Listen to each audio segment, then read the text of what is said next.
Hello, welcome back to my channel, and I hope you're doing okay while watching my videos.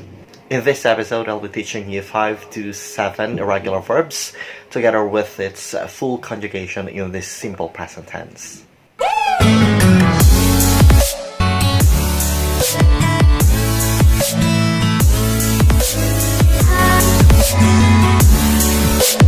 First two in the list are the verb to be in Spanish, which are estar and ser. However, we will not be dealing with those two, as I have already discussed those in a prior video. Oh, by the way, irregular verbs are said to be irregular because of the changes in the stem, unlike the regular verb. Remember that in the regular verb, we are just removing or dropping the last two letters of the verb. But with the irregular verb, it depends. Sometimes we need to add another letter, sometimes we need to change the entirety of a word. Hence, it is a must for us to recall or to remember how to conjugate all of those irregular verbs. So let's go with tener, or to have.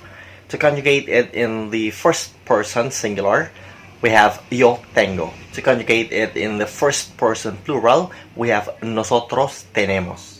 To conjugate it in the second person singular, the to form, we have tú tienes. To conjugate in the second person plural, the vosotros form, we have vosotros tenéis. And to conjugate it in the third person singular, including the usted form, we have él, ella, o usted tiene. And finally, to conjugate it in the third person plural, including the ustedes form, we have to change it to tienen. Another commonly used irregular verb is the verb ir. In English, that is to be going. So, yo voy, meaning I am going. Nosotros vamos, we are going. Tú vas, you are going, singular, the to form. Vosotros vais, you're going, plural in the vosotros form. Él or ella or usted va, he, she, or you are going.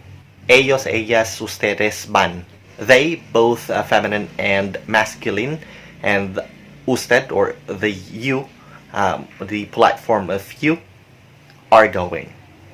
Now, he already noticed that the conjugation for the pronoun he, she, or you, the usted form, are the same, both in singular as well as in plural. So in the next conjugations, I will just be using either of the three, either él, ella, or usted, to avoid redundancy.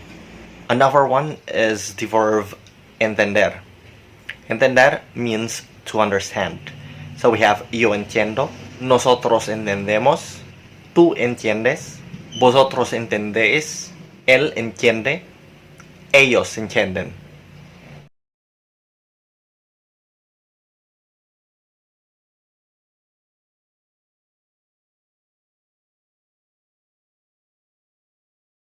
Notice that for the verb tener, entender, pensar, the nosotros as well as the vosotros forms are not affected. So this is equally true to some other irregular verbs, at least majority of the irregular verbs in the present tense, wherein the nosotros and the vosotros forms are not affected. However, there is no clear-cut rule in conjugating the irregular verbs in Spanish, either in simple present tense or up to future tense. But what I can advise is to memorize how to conjugate, or at least familiarize on how to conjugate the irregular verbs in each tenses. Next one, we have the verb hacer, meaning to do or to make.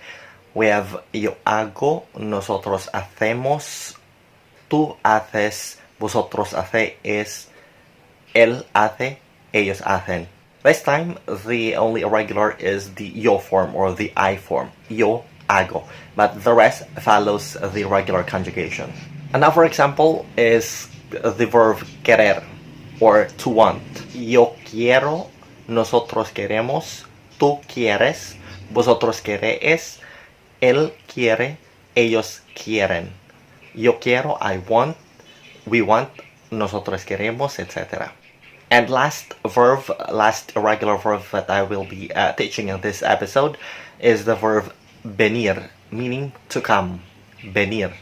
Yo vengo, nosotros venimos, tú vienes, vosotros venís, él viene, ellos vienen.